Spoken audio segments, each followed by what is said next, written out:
Hi, this is Ron Darling. This is Skip Lockwood. Hi, I'm Ron Swoboda of the 69 New York Mets, and you're listening to Mets Musings with Gary Mack.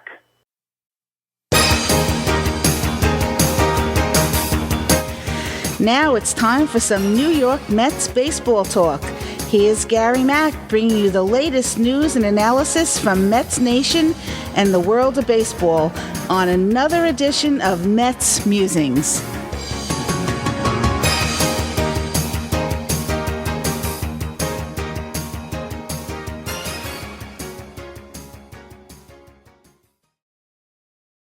Hello and welcome to another edition of Mets Musings. And before we get started, I know it has been a Looney Tune week in the world in general and in the news with all kinds of stuff going on. And I was thinking about, should I do a show or not? It's the All-Star break, and should I do a show? And I was reminded of the James Earl Jones speech in Field of Dreams, and especially one part of it where really reminded me of this week and how I should be feeling. And he says in the speech, America has rolled by like an army of steamrollers.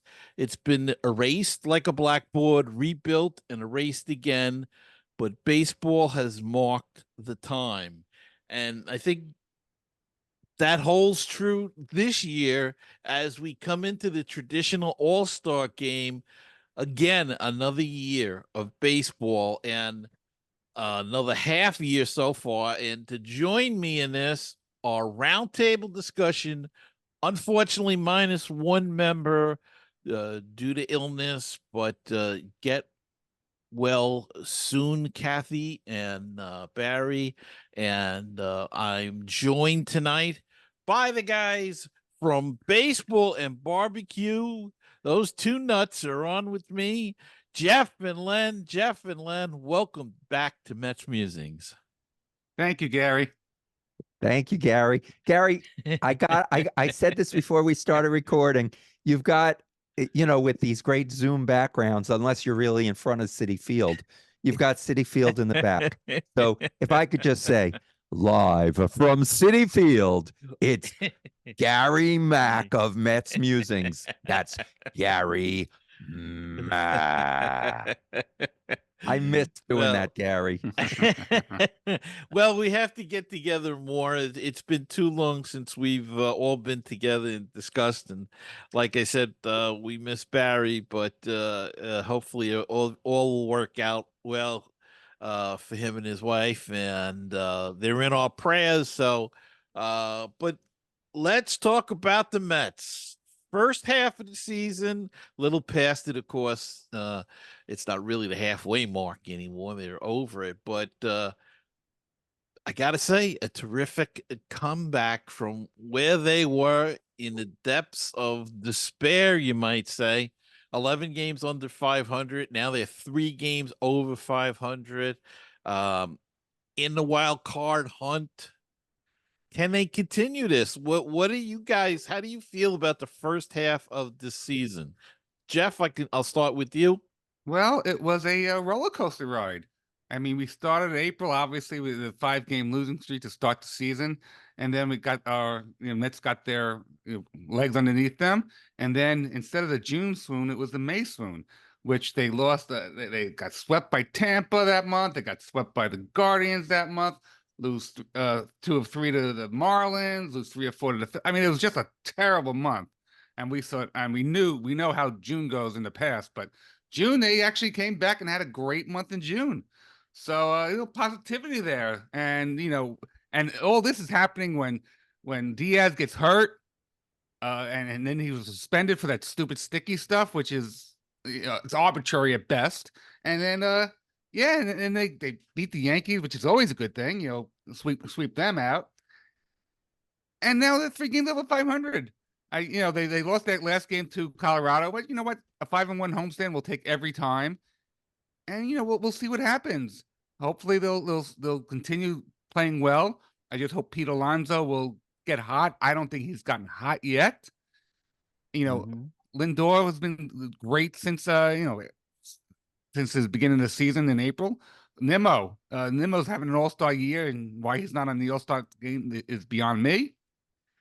But as long as if those guys can continue where they're playing and Pete getting hot, and JD Martinez being there, and Alvarez being the anchor, I mean, look at the Mets record with Alvarez behind the plate. I mean, I know he hasn't hit a lot of home runs, not a lot of power, but that makes a big difference when the pitchers like throwing to him. And hopefully they'll just continue it. Len, what do you think? Ooh, Jeff, I'm going to piggyback on what you said, but I hear everybody say it. The first half was, yes, it was a roller coaster ride, but I'm not going to use that because you already did. So I'm going to say it's like one of those drop towers. I looked it up. It's a drop tower. You're at the top, and all of a sudden, boom, you go down, and it brings you back up. So that's kind of, we started okay, then hit the skids, and now we're back up. Jeff and I were talking once about the Mets when they were 11 games under. And I said, it's a tall order. First of all, you've got to get to 500. You can't even talk about being in a wild card hunt or any kind of playoffs if you're not at 500. And they were 11 games under. So to get to that point, you saw they got to 500. That was great, right? Then when they got there, they went a game under, they get back to 500. They go a game over, they get back to 500. They go a game on. They got to 500, and then it was hard to get above. Now they are at this point, the midway point, they're 49 and 46.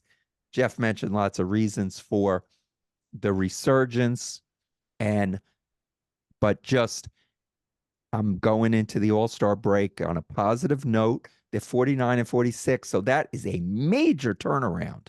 It just shows you that 162 game season, what makes it so exciting. When you get a lot of people who say, "Oh, 162 games, it's too many. We should shorten the season. It's too many games."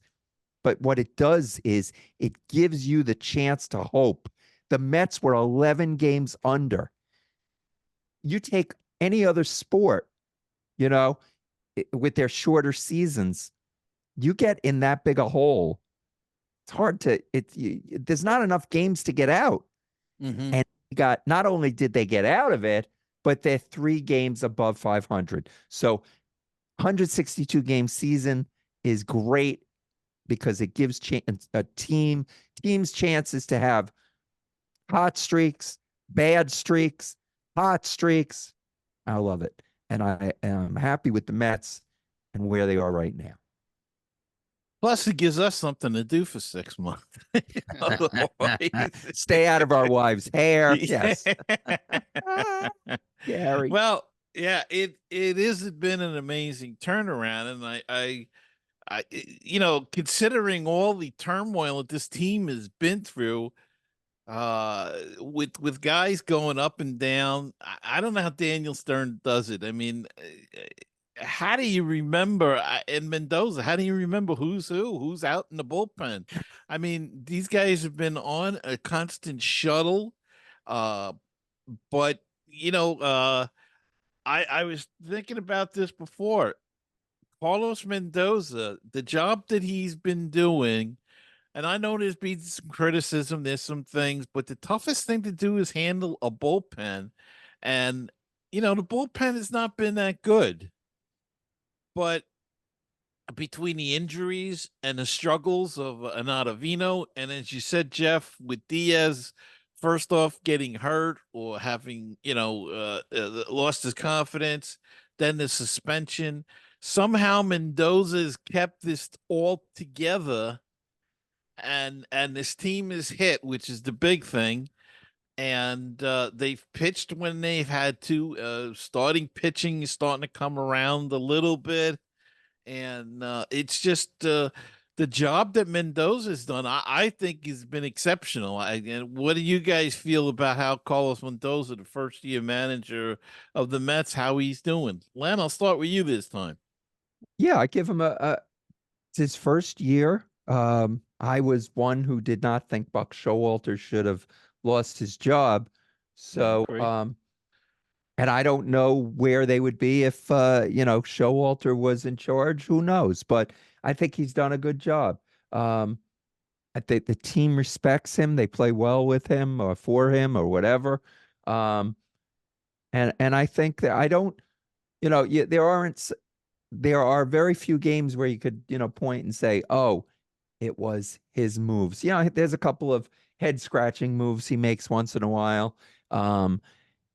But he's a first year manager. I know he's got a lot of experience from over on the other side of the city, but he it's not the same when you're a coach and you're a manager. Mhm. It's very different. So yeah, I think he's done a good job, and hopefully you know he he doesn't the big lights of the possible playoffs don't affect him, and he keeps managing like he's doing. And Jeff, also he seems to be, the impression is that he's handling the job. He's not, I think who was it? Luis Rivera when he was here. Um and he just seemed to, and Mickey Callaway, they just seemed, there was not the same. I don't know, when they showed them in the dugout, it almost looked like there was some fear in their face. Um, Showalter, of course, he had all that experience. He looked like he was in control all the time. Hmm. And Mendoza has that same attitude. You know he's in charge. It's not like yeah, that he is getting second guessed, or yes, you see him talk, he talks to his bench coach, he talks to Hefner, but I think they put together a really good squad as well of coaches. What's your thought? I was just going to mention that, yeah, because what he has, what the other managers didn't have. I mean, not Schultz because he had a lot of experience, but Callaway Hmm. and Rojas. Uh, what Mendoza has is a major league manager right behind him, guy Right. who's been in the trenches, who managed in the playoffs. John Gibbons, so has his ear, And and it's was on our just, show. well, that's a big plus, of course. That's a huge plus. So he's bouncing things off of John Gibbons, and yeah, Mendoza. Sometimes he makes the right moves, but it doesn't work out. I mean, he puts in Diaz in a game, and Diaz gives up the grand slam. What are you gonna do? I mean, it's the right move, and it Mhm. backfired. You can't blame that on Mendoza. But he's so far he looks like he's doing a pretty decent job.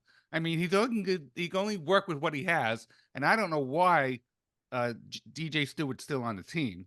I mean, he's just bringing everybody down. He has a low batting average and doesn't have a lot of home runs, and I know he walks a bit, but it's a wasted, for me. It's a wasted roster spot. But that's not on him. That's on David Stearns.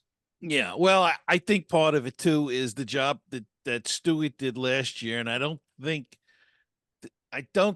there's anybody ready to replace him, and there may not be anybody out there right now. I think we will see him gone by the trading deadline, or shortly afterwards. We're going to discuss the trading deadline, but my feeling is they're going to go after an outfielder, and either him or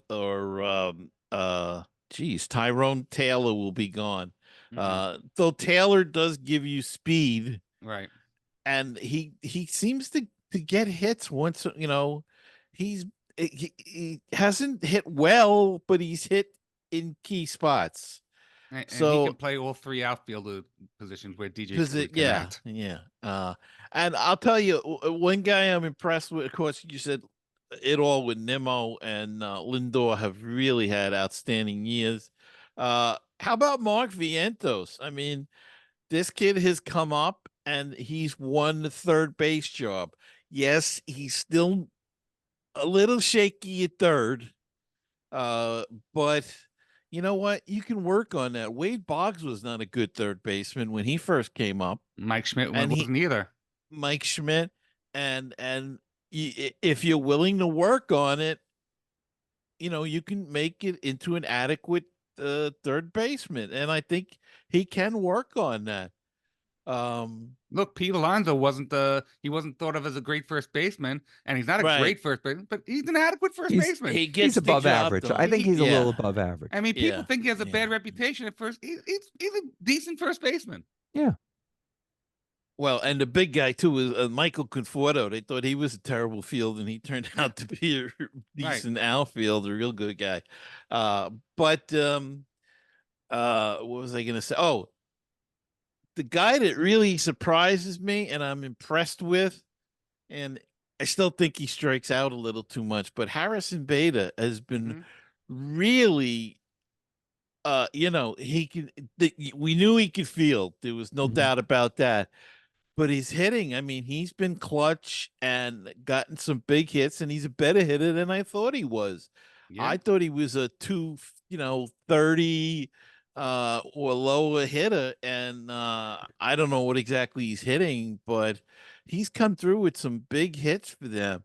And of course played a stellar outfield, and I think that outfield is so much stronger with Nimmo in left and him in center. Though Nimmo was one of the best center fielders in baseball. I mean, MLB ranked him like number 7 or something when they do their list. So,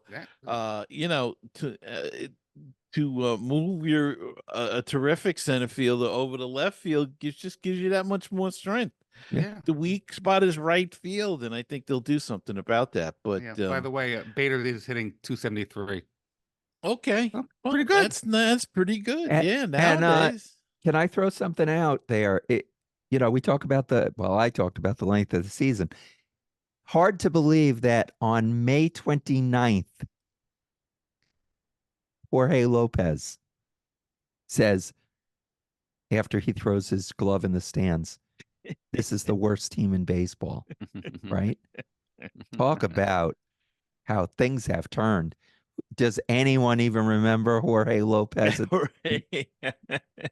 Oh, come on, Len. You know the reason why the reason why they turned around this season is Grimace, of course. Right, of course. But I'm waiting for the Grimace Jorge Lopez bobblehead night. Oh yeah. Grimace might have one. Yeah, they'll have a hit. They'll have going like this. I think part of this turnaround too came when Jose Iglesias and Luis Turin came to this team. They seem to bring something that really sparked these guys. And boy, I was surprised. I looked up Jose Iglesias's numbers, and he's always been a pretty good hitter. He's got pretty good average. Yeah. I'm surprised why he's bounced around like he has. And he definitely is a good fielder too. So this is a guy I don't know what his contract situation is. I didn't look into it, but I hope they keep this guy around for a couple. I know he's 34 or something like that.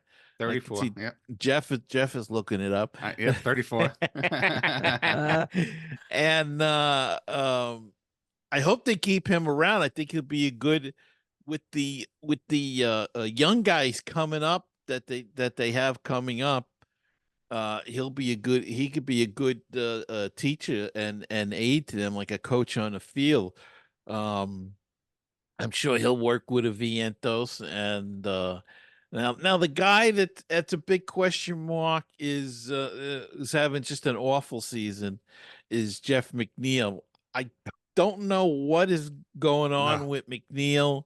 He's all over. One time he's swinging like he's halfway running to first base. Another time he's trying to hit a 3-run homer.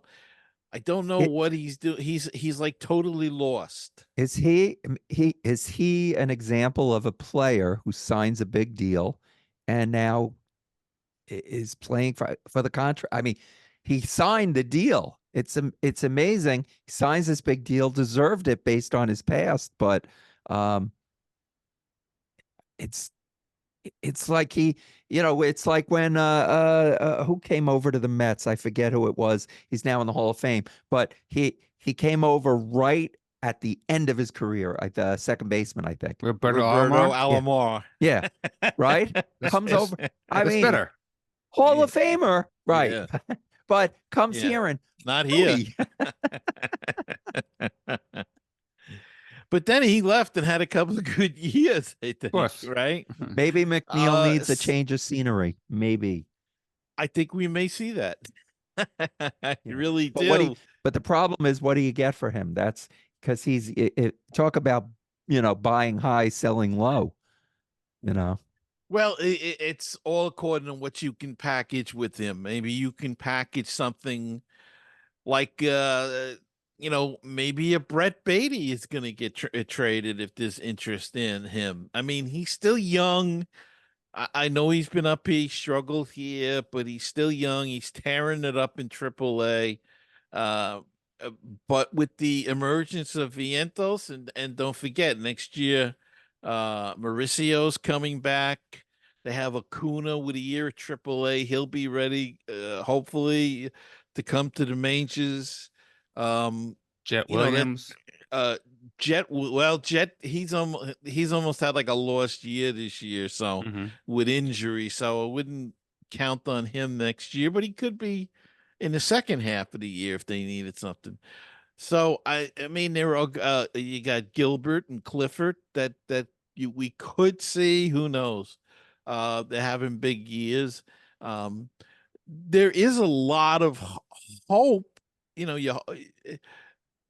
Then in recent years, we have more names to throw out that have a possibility of making it, and they're not building up the pitches like they used to, which is Mm. I'm glad about. I mean, we hear about certain guys, and we rightfully so, but they're not really building them like they did in the past. So that's a good thing, I believe, as we see these guys slowly come up. Christian Scott has been good, but yet not able to win his first game yet. So he may need a little more seasoning, as they say in AAA, but we'll see next year. That'll be interesting. But we are going to be coming up, and when the Mets come back, they'll have 11 games before the trade deadline. I think it'll be a very important 11 games to see where they're at. I mean, if they go, 3-8 or 2-9 or something like that, they may become sellers. Yeah, you can't come out of the All-Star break. I know they lost Sunday, but they went 5-1 on that series. Yeah, You yeah. cannot come out of the All-Star break and start like that. Maybe, Well, No. Yeah. what turned it around also, they had a players meeting, if you believe in that. Maybe they need one right before they start playing after the Maybe. All-Star break. oh my God, Len, come on. Oh my God. Uh, The and good- Gary, you also, they just had a nice draft pick with this Carson Bengi, or Yeah. Benj, right, out of Oklahoma State. Hopefully he won't be too long away. So that's another one. Well, I the good think- news coming out of the All-Star break is they're playing the Florida Marlins. The bad news when they're coming out of the All-Star break is they're playing the Florida Marlins, because the Mets and the Mets always have trouble with the Marlins. Yeah. It doesn't matter what year. I don't care what place the Marlins are in. I don't care who's playing for them. They always have trouble with the Marlins. Yeah. Yes, they'll have 4 with the Marlins, 2 with the Yankees, 4 with the Braves. That'll be a big series. Yes. And then they will have 3 with the Twins. And So- August is a tough month, because August, they only have one homestand in August. And 2 trips to the West Coast. And Ooh, with get this, they start off in August. They start off in Los Angeles against the Angels, come Right. back east to the Cardinals to make up a game, then back out to Denver to play the Rockies, Oh my and God. then the Mariners. So that's a tough trip. That's tough. Yeah. Yep. Well, we'll see. I mean, if they can hang in till the end of August, They got 3 with the White Sox. So Yeah, that that's should at be the end of the good. month. And they end the year against Milwaukee. I like it better when they end the season against their division. They are playing Yeah, the and Phillies. Yes. They have the last 3 weeks of the season, they'll 6 games with the Phillies, and then 2 games with Atlanta, and then 3 with Milwaukee to end the season. But I yeah, don't know. if you remember, they started the season with Milwaukee, that whole Reese Yeah, Hoskins thing, and they had yeah, to wait yeah, yeah. 6 months to get back at him. All right. Well, the trade deadline is coming up. And as we were saying, and so what do you think the Mets should do? Uh, what should they be looking for? I think we're all going to kind of agree, but I'd like to get you guys' opinion on it. Jeff, what do you think they should be looking for, and who may go on this team? Well, that's a great question. Obviously, just like every other team, they're looking for pitching. So, and I always say that the bullpen is a crapshoot. It's fickle, so you don't know who Mm-hmm. you're going to get. I mean, look, Reed Garrett started out great this year. Now he's come back to the pack. I mean, Brooks Raley is gone, Drew Smith is gone, and now we want these guys back. We couldn't stand them when they were here, but now we want them back. I think Sean Reed Foley's on his way back, but yeah, He'll be back. we Yeah. need to shore up the bullpen. And with Marte's situation, he's last 2 years he's keep getting hurt, and I think we need another outfielder. Just to I think DJ Stewart's got to be gone. Obviously, as I said before, there's 2 names on my list here who I think the Mets should go after for an outfield position. One's an old friend. One's a kind of a stick in a craw of Mets fans. One is Michael Conforto. I think he might be available since the Giants look like they're not going to be big players in the playoffs. And the other one, Mr. Hello, Jesse Winker. I mean, I think because he just kills the Mets all the time. If we have him on our side, look, I know he stinks, but he won't be killing us when we play them. Yeah, he is a Met killer, but a lot of times you get those guys and they do nothing. Yeah, but they're not doing it to you, so that's yeah. like addition by subtraction. But And let me Oh, just go finish ahead. with I think McNeil has got to go to a change of scenery. And a lot depends on the end of the next 11 days, where the Mets end up. And who knows, maybe does Alonso go? We don't know at this point. I mean, if they're in the playoff hunt in 11 days at the end of the month, I think he stays. If they really drop off, lose 6, 7, 8 games, I think he might go. So who knows? I hope he stays. I think he has a hot streak in him. But right now, who knows? Len? Well, Jeff mentioned OMG before, which is a great song. So I think maybe we should trade Jose Iglesias for Dave Grohl. That would music. I'm talking music. All right. Music. All right. All right. That one went way over. That one, whoop. I would say edit that, but nobody edits. Okay.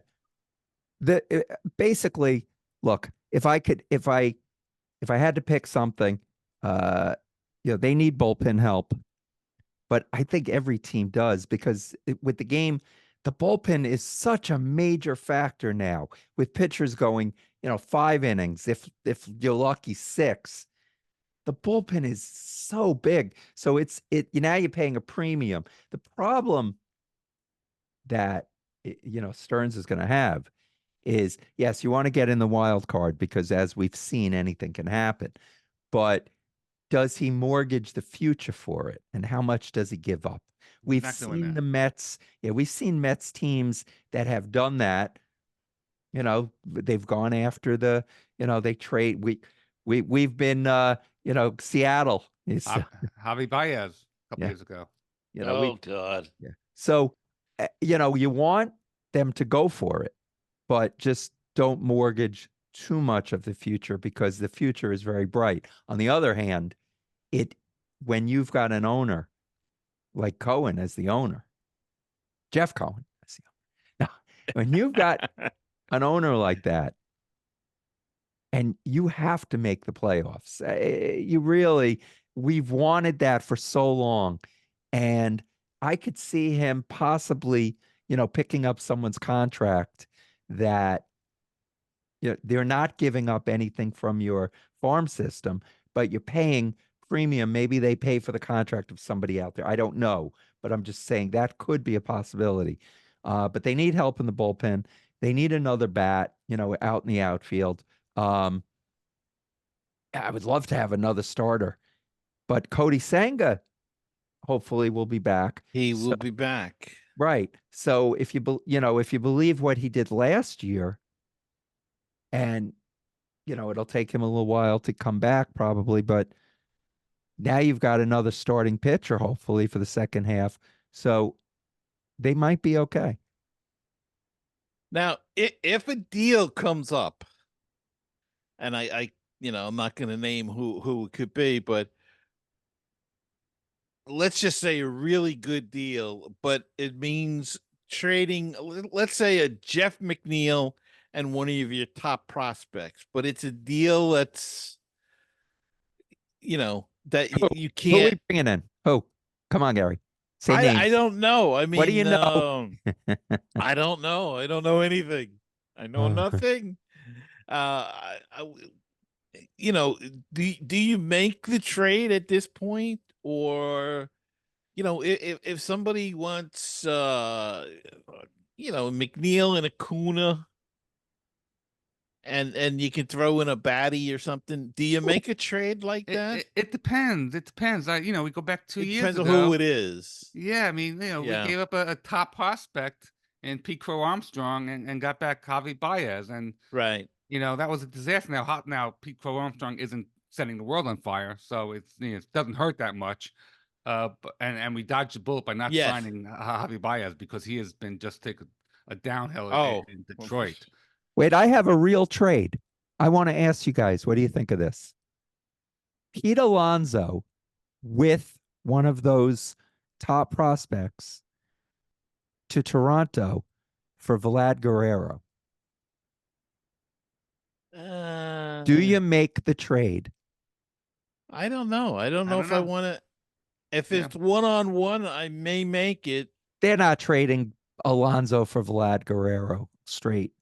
You've got to sweeten the pot, I think. I don't know. So you're saying that Guerrero's better than Alonso? You wouldn't take Vlad Guerrero Jr. over Pete Alonso? I don't know. I'd have to look at their numbers again, but I don't. That's a tough one. It's a good one. It's a All right. tough one. Jeff, I'm sorry I interrupted. Go ahead. You didn't interrupt me, but this year, Vlad Guerrero is batting average is 288, and 14 home runs, 55 RBIs, which is, I guess, a little comparable to Pete. I mean, I know Yeah. Pete has 19 home runs, but Yeah. his average is lower. So who knows? Yeah. Yeah. Who knows is right. I All just right. thought I'd throw out a real possibility because Toronto, they're not. They probably are looking. Well, I don't know. Anyway, I don't have the inside scoop either. So We could always try to get back Tommy Pham too. You think he'd want to come back? You think they'd want him back? Exactly. Though what he said was not the best, but I've heard worse Right. from guys that were traded. I mean, guys left and said it was a terrible organization. It sucks, blah, blah, blah. Well, He just sensed there was not a sense of work ethic was a little lacking here and everything. So I don't think he was way off base, and it's a new manager this year, so he certainly is a good player. I mean, he's bounced around enough, and he did a great job when he was here. yeah. So if he's available, he may be a guy that would fit the need that they're looking for. I like the idea of Conforto as well. I was a big Conforto fan. I was so upset when they let him go. Mm-hmm. I think I would have tried to sign him. They could have got him cheap, probably. And he would be a good fit too in right field there. And I agree with you that Marte, his days might be numbered as a regular player. I mean, he's just too injury prone, and it seems to be the same thing: pulled muscles and strains and this kind of thing, and it takes a long time for him to come back from an injury. So, Yes, it I does. think they have to do something. Let's take a gander into the future. What do you Mm-hmm. think they do? I know it's hard to say now. Uh, what do you think they do in the off season though this year? You think they're going to go after Juan Soto at all? Yeah, that's the big rumor. I think, just because, like in the day when George Steinbrenner was around, Steve Cohen's around and he's going to be involved in everything. Do I think Soto is going to come to the Mets? I think he stays in the Bronx. Yeah, he has Yeah, that. Yeah, he has that stadium that's perfect for him. That left field porch, right field porch there. yeah, He looks like he's comfortable there, and he's batting in front of Judge, so that doesn't yeah, stink either. And yeah, look, yeah. he's not going to be his great great great grandchildren not going to be worried about the finances. So he's going to be a very rich man no matter where he ends up. Uh, does he like the weather in New York? Does he rather go to somewhere out west? I mean, he was in San Diego. I know it didn't work out there.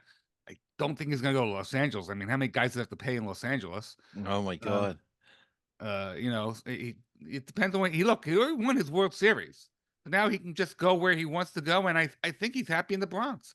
Will I love to see him in the Mets? Yeah, but I think he's staying in the Bronx. You remember the hoopla a couple of years ago when his brother was supposedly Right, wearing a Mets uniform, right. and then there was a rumor that they were going to sign him, and then he ended up signing with the Nationals, I think. Anyway, Hmm. the brother, I and think his then the brother signed with the Nationals Mets. traded him. Didn't his brother sign with the Mets? No, Well, okay. I don't think so. I think they were rumored that they were going to sign, and then I think he signed somewhere else. Hmm. But I could be wrong. But how about Len? Your thoughts on Soto? I want to just shout out to Barry because yeah, I realize Barry agreed with me a lot, and I agreed with Barry a Ah, lot. I miss him, Barry. We miss you. Okay, all We right. do Now let miss me just say, Barry. Juan Soto. I just heard somewhere that he said he would like one day to play with Shohei Ohtani. who Oh wouldn't? So, God. and I understand, and I agreed with Jeff. How much richer and can they spend, can the Dodgers get a lot richer if they agree to spend even more money? So when's enough, and when do they just, you know, whatever. But um don't put it past the Dodgers. Look at Joey Ohtani signs that Yeah. Yeah. deal. I mean, don't put it past them. So and as far as the Mets, I'd love to see Juan Soto with the Mets. Um,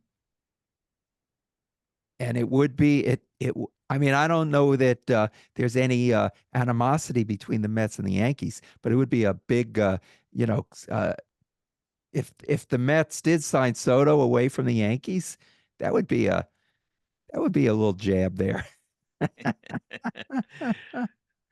Do the Mets sign Pete Alonso?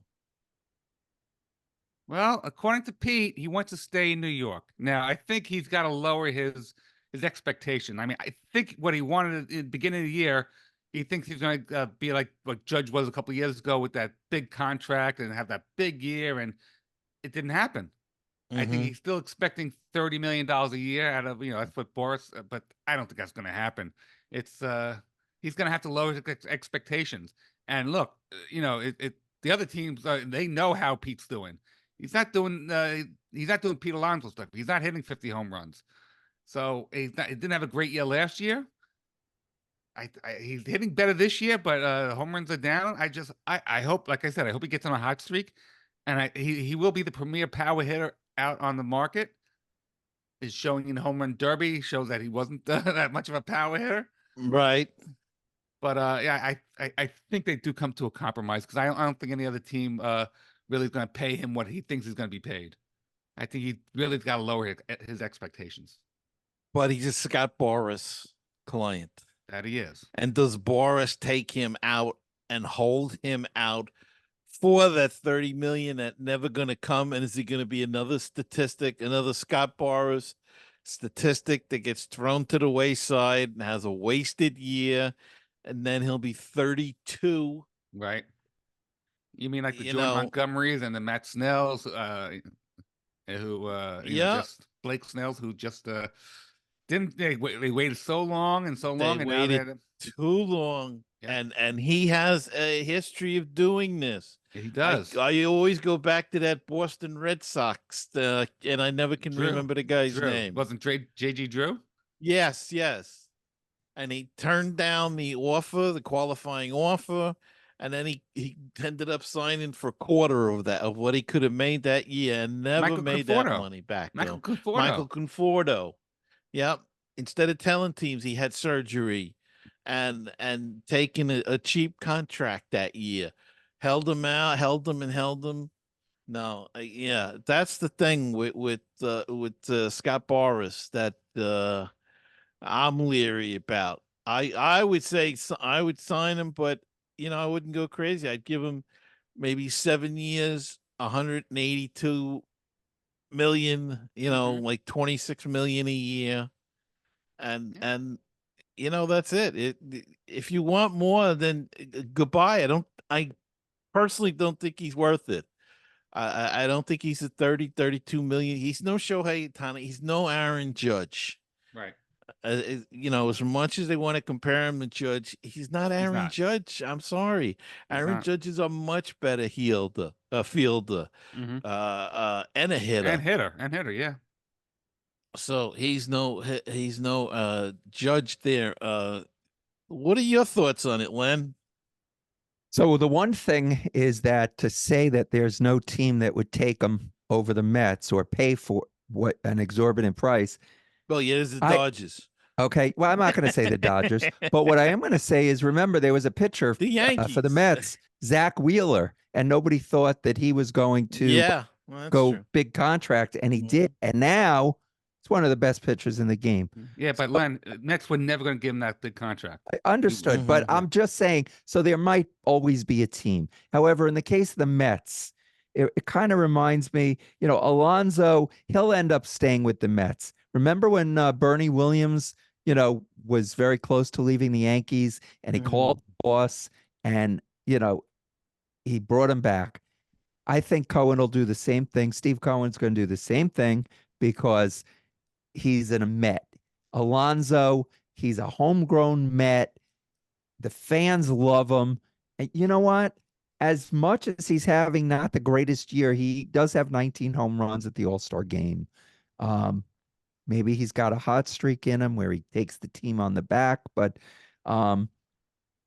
yeah, I think that when push comes to shove, even though Boras is his agent, he will sign with the Mets, and he's not going to get, like Jeff said, he's not getting the huge contract that he thinks he's getting, but he'll get something that'll kind of repay him for 2 home run derby titles, being a good soldier, having the most home runs in like 5 years.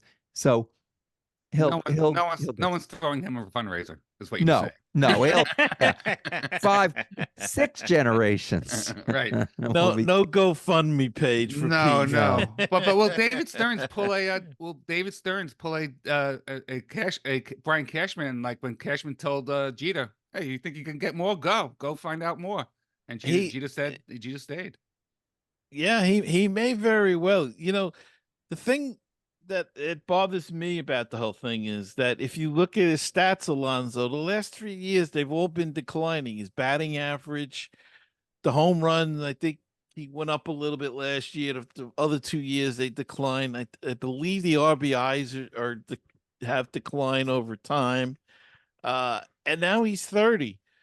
So if we are already seeing some sort of decline, you know, how much is left? I mean, a couple years, last year, everybody was saying, well, yeah, but if he leaves or you trade him, how are you going to replace 40 home runs? Well, it may only be 32 this year or 36. So, and we don't know, it could be 30. Can you replace 30 home runs? Well, maybe you can with a Mark Vientos. Who knows? He might be able to hit 25 or 30. We don't know what a Mauricio can do on an everyday basis. We haven't seen enough of him. We saw a month or whatever. We don't know what an Acuna could do. We don't know who you could get if they lose Pete and sign Soto. You've replaced his numbers. Doesn't mean you have to replace him at first base. Nimmo is turning into a power hitter now, and an RBI guy. So, that argument I don't take, and that's what concerns me. I don't want to tie up money. I said 7 years. I'm not sure I would really, if it was up to me, I don't know if I'd offer him more than 5. Uh, because I don't know if at 38 years old he's going to be a player anymore, or is he just going to be a big guy with warning track power that every now and then connects, And then the 12 home runs last night, that's a home run derby. You can't really, but that's a big drop off from what he did in past years. I think you have to take all of these things in consideration. I know all the fans love him and all of that kind of stuff, but I don't know. It's something when you're talking about using that money maybe to sign a Juan Soto or a younger star, a Bobby Witt Jr. or something like that. You got to really give it some thought. Yeah. I tell you what, the and Mets. Go ahead, Gary. Sorry. which is, well, I mean, and they've got guys coming up that could replace. I mean, they're talking about this Ryan Gilbert. Is it Ryan Gilbert, or I keep Joe getting Gilbert and Ryan Jordan. I get the two confused, the name, but the one guy is a first baseman outfielder, and he's been popping the ball pretty good. So I don't know. It just a thought out there. So I like that. I like the fact that you could trade, not trade, but take what Alonso would get, give it to Soto. You're going to have to maybe almost double what what you're giving, but at least it takes part of it.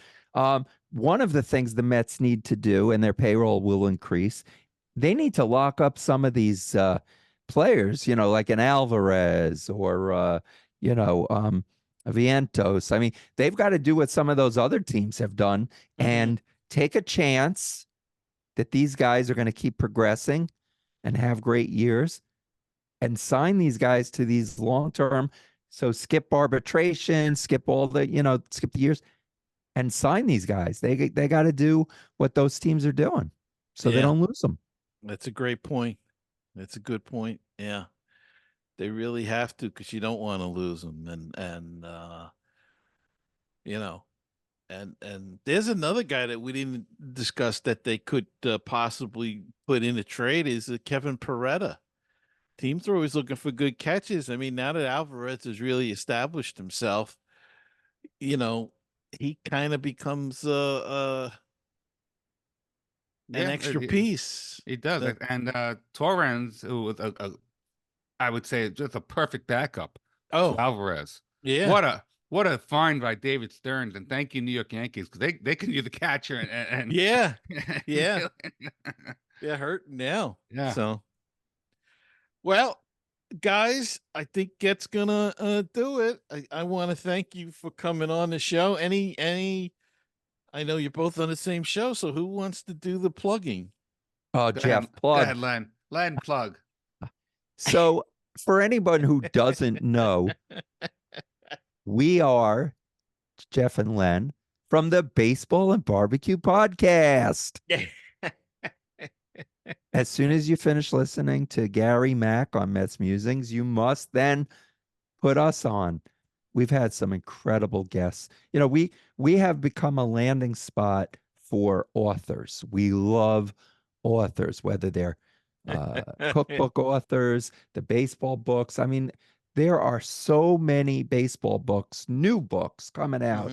It's unbelievable. So we have had we appreciate the authors. We always say they do the heavy lifting. The easy part is just reading what they've spent months, years perfecting. Jeff, who are some of the great authors that we've had on in their books recently? We've had on, and Gary knows this gentleman pretty well, Eric Sherman. And we will be speaking to Eric Sherman on his new book coming out, which I believe was just released today. Dewey. Right, Dewey, yeah. Yep. Behind the Gold Glove, which, you know, I read about his other book, Eric Sherman's other book on the Red Sox. And Dwight Evans, what a story he has. So I'm looking forward to speaking with Eric Sherman. But for all the Met fans, we would like to tell you that coming up in a week or two, not this Saturday, the following Saturday, I believe it's going to be former third baseman Dave Magadan, who we had on. So you know, we do have even though we're not a Mets show, we do have Mets content. So go back. We've had Howard Johnson on, and Todd Pratt, and Ed Hearn, and Barry Lyons. We're particularly the catchers, like Gary would know. So so check out our archives. We do have a lot of Met players on there as well. Very good, very good. It's a terrific show. So I like the one about the New York baseball, that book that just came out. Kevin That's a Baker. fit. That's what I'm saying. That's a sensational. I have to talk to you about that. Who is the publisher of that? I'd like to get a copy of it. He would be a great guest on your show. New York baseball, what a history. And it's only the first edition, and it's huge. Yeah. Yes. Yeah. There's such a history of the game, and especially in the city of New York, that it's unbelievable. I know when I was a kid, I had a book. I still have it somewhere that my parents got, and I think they got it in a one of them book clubs that you used to have, buy 37 books for $1 or whatever the hell it used to be. Buy 37, get one free. Yes. Free, yeah. Yeah.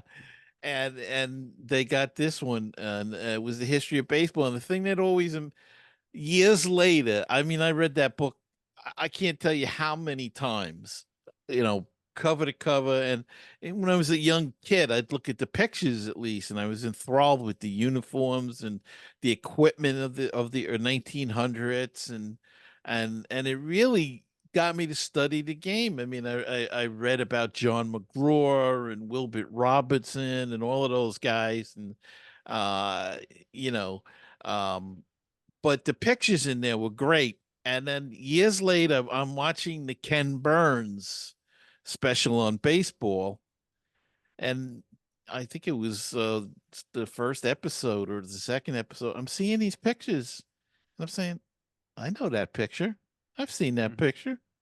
I know that picture too. I know that picture.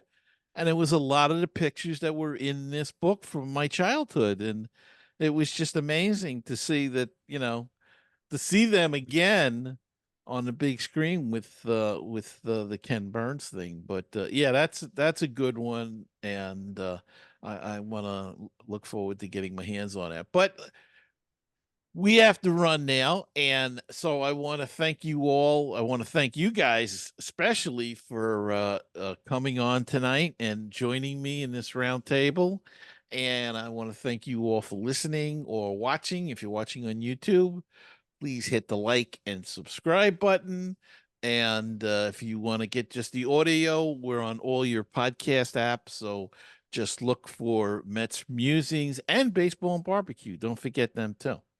So until next time, remember to keep the faith, stay optimistic, and let's go Mets. Go Mets. I'm Gary Mack. I'll see you next time on another edition of Mets Musings.